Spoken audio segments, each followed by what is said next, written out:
तानाजी की वीर गाथा।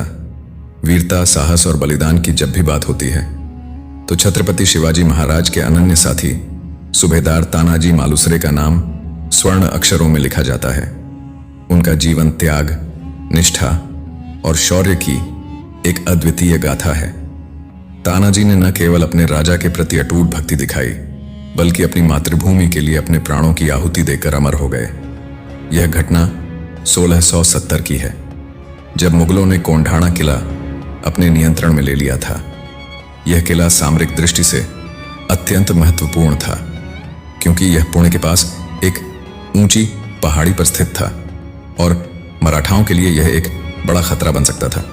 शिवाजी महाराज यह किला पुनः अपने अधिकार में लेना चाहते थे, लेकिन यह कार्य सरल नहीं था, क्योंकि किले की सुरक्षा बहुत मजबूत थी और वहां मुगल सरदार उदयभान सिंह राठौड़ का शासन था, जो एक पराक्रमी योद्धा था। शिवाजी महाराज ने इस कठिन कार्य के लिए अपने सबसे बहादुर और निष्ठावान सरदार तानाजी मालुसरे को चुना।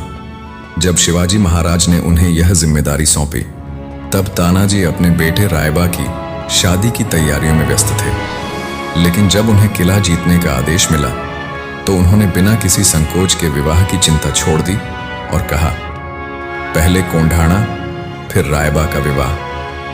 कोंढाणा का किला एक दुर्गम पहाड़ी पर स्थित था और इसकी दीवारें इतनी ऊंची थीं कि सीधा आक्रमण करना असंभव था। किले की सुरक्षा में मुगल सैनिक बड़ी संख्या में तैनात थे और प्रवेश द्वार पर कड़े पहरे थे। तानाजी ने अपने कुछ विशिष्ट मावलों के साथ इस किले को जीतने की योजना बनाई। उन्होंने रात के अंधेरे में एक अनोखी रणनीति अपनाई। तानाजी और उनके सैनिकों ने यशवंती नामक एक विशाल मॉनिटर लिजर्ड को प्रशिक्षित किया था, जो दीवारों पर चढ़ सकती थी। उन्होंने यशवंती की मदद से किले की ऊंची दीवारों पर रस्सियां डाल दी और धीरे धीरे अपने सैनिकों के साथ किले में प्रवेश किया। जैसे ही मराठा सैनिक किले में दाखिल हुए, मुगल सैनिकों को खबर मिल गई और दोनों पक्षों के बीच घमासान युद्ध छिड़ गया। तानाजी और उनके सैनिक बहादुरी से लड़े। उन्होंने अपने दांड पट्टा से कई मुगल सैनिकों को परास्त कर दिया। इस बीच तानाजी का सामना किले के सेनापति उदयभान से हुआ।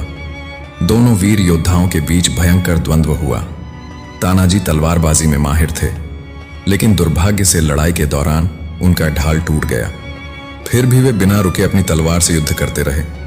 अंततः उदयभान ने एक घातक वार किया और तानाजी वीरगति को प्राप्त हो गए। तानाजी के बलिदान के बावजूद मराठा सैनिकों का जोश कम नहीं हुआ। उनके भाई सूर्याजी मालुसरे ने नेतृत्व संभाल लिया और शेष मराठा सैनिकों के साथ लड़ाई जारी रखी। आखिरकार मराठाओं ने मुगलों को हराकर कोंढाणा किले पर विजय प्राप्त कर ली। जब शिवाजी महाराज को इस विजय का समाचार मिला, तो वे अत्यंत दुखी हुए, क्योंकि यह जीत तानाजी के बलिदान की कीमत पर आई थी। उन्होंने भावुक होकर कहा, गढ़ आला पण सिंह गेला, मतलब किला तो आ गया, लेकिन मेरा शेर चला गया। वीर तानाजी मालुसरे का बलिदान मराठा इतिहास में स्वर्ण अक्षरों में लिखा गया। उनकी वीरता और निष्ठा के कारण ही कोंढाणा किला मराठाओं के अधिकार में आया और बाद में इसे सिंहगढ़ नाम दिया गया, जो तानाजी की वीरता का प्रतीक बन गया। उनकी गाथा आज भी हर भारतीय के हृदय में देशभक्ति और साहस की भावना को जागृत करती है।